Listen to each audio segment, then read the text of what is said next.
I'm Rakshit. I'm VP of Research and Development at Camio. Previous to Camio, I did my PhD in computer science, more in graphs and machine learning from UC Santa Cruz.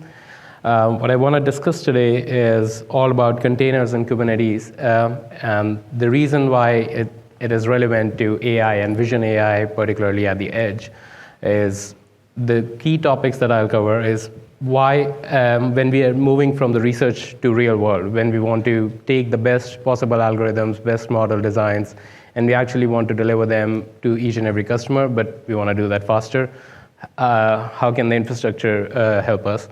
Why containerization, which pretty much is the answer of that infrastructure, and then what is computer vision in the real world that at Camio we are using with this containerization approach?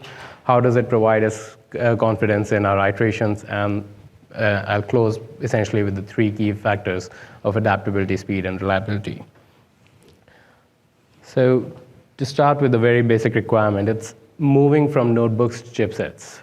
Anyone who conducts research in the ML domain, nothing really beats the comfort of working through your model parameters, analysis, everything, while working on like a Jupyter notebook or working in a good structured environment where you can just experiment, maybe on small data, large data, everything, but you want to conduct first full analysis, but at the end of the day, that model needs to be delivered running behind cameras, running behind video processes.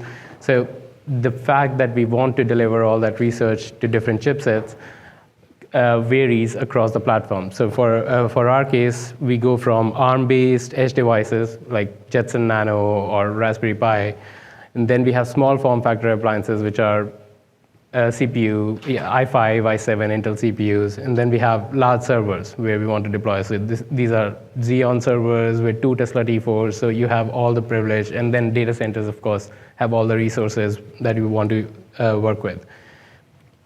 And so that's just describing the different kind of parameters. How do we make that layer of transfer from research easier such that we don't actually have to have 4 parallel processes completely running for each and every platform? Can we standardize things in such a way that what we're building pretty much automatically can be translated to all these endpoint devices and work beautifully?